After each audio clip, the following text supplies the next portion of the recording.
శ్రీ గురుచరిత్ర అధ్యాయం 33. శ్రీ గణేశాయ నమ. శ్రీ సరస్వత్యై నమ. శ్రీ గురుభ్యో నమ. ప్రస్తావన 33, 34, 35 అధ్యాయాలు వివరించే అంశాలివి. శ్రీగురుడు మఠంలో ఉంటూనే అరణ్యంలో ఒక సాధువు రూపంలో సావిత్రికి దర్శనమిస్తాడు. ఇలా ఒకే సమయంలో వేరు రూపాలతో భక్తులను అనేక ప్రదేశాలలో అనుగ్రహించిన లీల సాయిబాబా చరిత్రలో చూడవచ్చు. ఇది దత్తస్వామి యొక్క ప్రత్యేకత. అందుకే ఆయన కాశీలో స్నాన జపాలు, మాహూరపురంలో నిద్ర, కొల్హాపురంలో భిక్ష ప్రతిదినము చేస్తాడని షిరిడి ఆరతులు స్తుతిస్తాయి.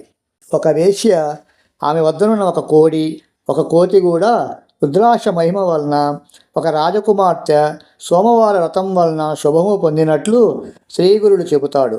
వీరి ధర్మనిష్ట వీరి సాఫల్యతకు మూల కారణం. ధర్మనిష్టకు భగవంతునిపై విశ్వాసమే మూలము. భగవంతునిపై అనన్యమైన ప్రేమ ఉంటే ఆయన శాసనమైన ధర్మం మీద ప్రీతి ఎందుకుండదు?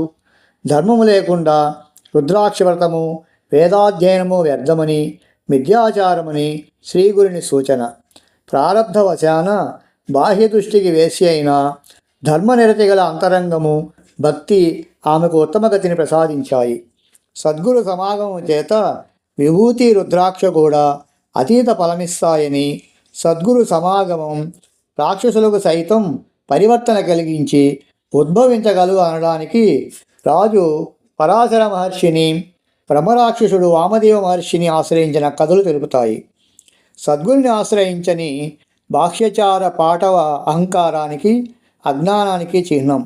కారణం ధర్మాన్ని, సదాచారాన్ని నిశితంగా సూక్ష్మంగా విప్పి చెప్పగలవారు వాటిలో పరిపూర్ణత నందిన వారే గదా.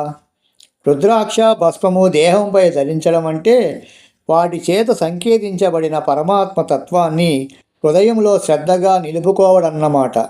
అందుకు అవసరమైన సాధనాన్ని అన్వేషించుకుంటూ ముముక్షువు తప్పక సద్గురువును ఆశ్రయించి కర్తవ్యాన్ని తెలుసుకుని ఆచరిస్తాడు. అటువంటి శ్రద్ధాభక్తుల కలవాడు సద్గురు కృపను పొంది తీరుతాడు. అందుకే శ్రీరామకృష్ణ పరమహంస జీవాత్మ పరమాత్మల యొక్క ఐక్యమనే కళ్యాణాన్ని జరిపించే పురోహితునిగా సద్గురుని వర్ణించారు. కథారంభము. నామధారణతో సిద్ధయోగి ఇంకా ఇలా చెప్పారు.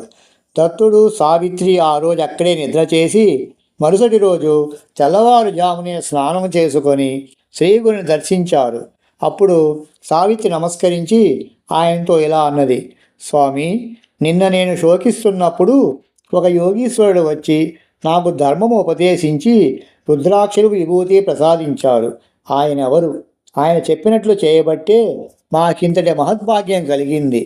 మరలా వారి దర్శనము మాకెక్కడ లభిస్తుంది అన్నది. శ్రీగురుడు చిరునవ్వులు చిందిస్తూ, అమ్మాయి, నీ పతిభక్తిని చూడదలిచి మేమే మారు రూపములో నీ వద్దకు వచ్చాము. మీకు రుద్రాక్ష మహిమను తెలియజేయడానికే అవి ప్రసాదించాము. వాటి మహాత్మ్యం వల్లనే నీకిట్టి అభయం లభించింది. మీరు మాకు ఆప్తులు గనుక వాటి మహాత్మ్యం వివరిస్తాము. ఎటువంటి వారికైనా రుద్రాక్షలు ధరిస్తే పాపాలుండవు, ఎంతో పుణ్యం లభిస్తుందని శృతి స్మృతి పురాణాలు చెబుతున్నాయి. 1000 రుద్రాక్షలు ధరించిన వాడు సాక్షాత్తు రుద్రుడే. అన్ని దొరకనప్పుడు బాహువులకు 16 శిఖలో 1, చేతులకు 24 మెడలో 32, శిరస్సున 42, చెవులకు 12 కన్నులకు ఒక్కొక్కటి, వక్షస్థంలో 108 ధరించిన వాడు సాక్షాత్తు కుమారస్వామితో సమానుడు. వాటికి పగడాలు, స్ఫటికాలు చేర్చి బంగారంతో చుట్టి ధరించిన వారికి రుద్రలోకం ప్రాప్తిస్తుంది. రుద్రాక్షమాలతో జపం చేస్తే అనంత ఫలముస్తుంది. భస్మము, రుద్రాక్ష ధరించని వాని జన్మయే వ్యర్థము. అది ధరించి స్నానం చేస్తే గంగా స్నాన ఫలం ఉంటుంది. ఏకాదశ రుద్ర మహామంత్రముతో రుద్రాక్షను అభిషేకిస్తే శివలింగాన్ని అర్చించినంత ఫలితం ఉంటుంది. రుద్రాక్షలలో ఏకముఖి జన్మరాహిత్యమే ప్రసాదించగలదు.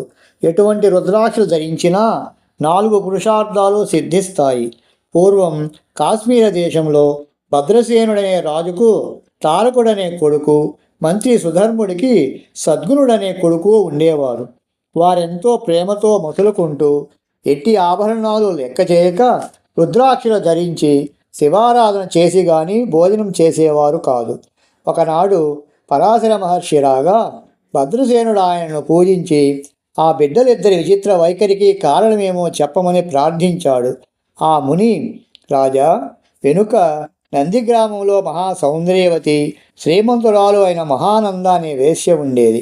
ఆమె గుణవంతురాలు, స్వేచ్ఛాచారిణిగా జీవించగా పెద్దల వలన సకల ధర్మాలు తెలుసుకొని దాన ధర్మాలు చేస్తూ జీవిస్తుండేది. ఆమె నిత్యము అలంకరించుకొని తన ఇంటనున్న మంటపములో నృత్యం చేసేది. ఆ మండపంలో ఒక కోడిని ఒక కోతిని పెంచుతూ ఉండేది. వాటిని ఆమె వినోదం కోసం రుద్రాక్షలతో అలంకరించేది. ఒకనాడు మహాధనికుడు శివవ్రత దీక్షితుడు అయిన ఒక వైశ్యుడు ఆమె ఇంటికి వచ్చాడు.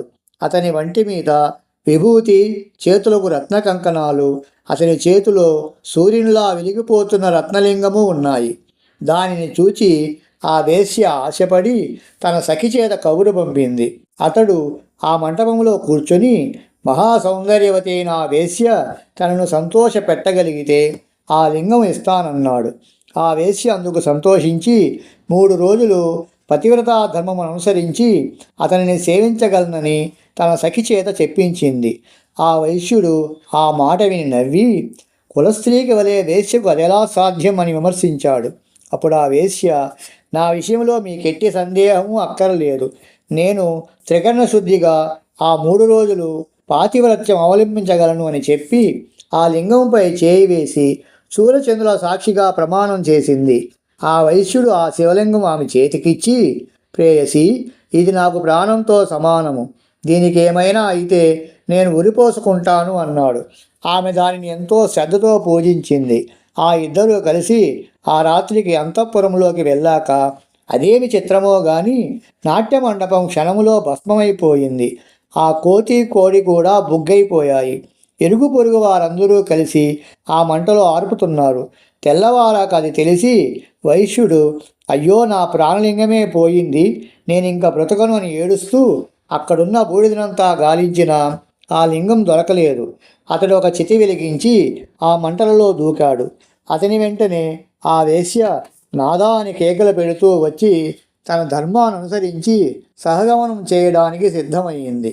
ఆమె బంధువులు ఆమెను వారించి, వేశ్యవైన నీకు ఇదేమి వెర్రి అని ఎన్నో రీతులా చెప్పి వారించారు. కానీ ఆమె వారి మాటలేమీ పట్టించుకొనక సూర్యచంద్రుల సాక్షిగా అతనితో పాతివ్రత్యం అవలంబించిన నాకు ఇదే ధర్మము.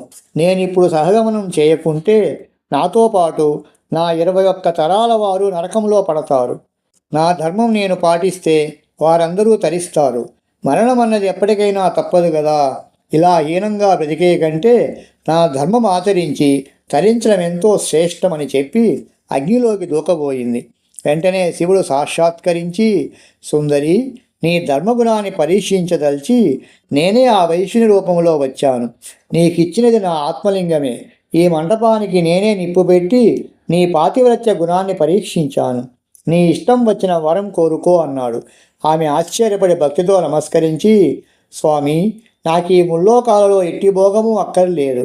నాకు ఈ సంసార బంధం తొలగించి శాశ్వతమైన శివ సాహిత్యము ప్రసాదించు అని ప్రార్థించింది. శివుడు సంతోషించి ఆమెను వెంటనే కైలాసానికి తీసుకుపోయాడు.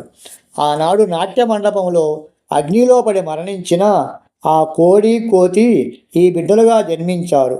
పూర్వజన్మ సంస్కారం వలన శివభక్తులై భస్మము రుద్రాక్షలు ఇంత ప్రీతితో ధరిస్తున్నారు. వీరి పుణ్యము చెప్పనలవిగానిది కనుక ఓ సాధ్వి, రుద్రాక్ష ఇంత మహిమగలది అని శ్రీగురుడు చెప్పారు. శ్రీదత్తాయ గురవే నమః. శ్రీ శ్రీపాద శ్రీవల్లభాయ నమః. శ్రీ నృసింహ సరస్వత్యై నమః.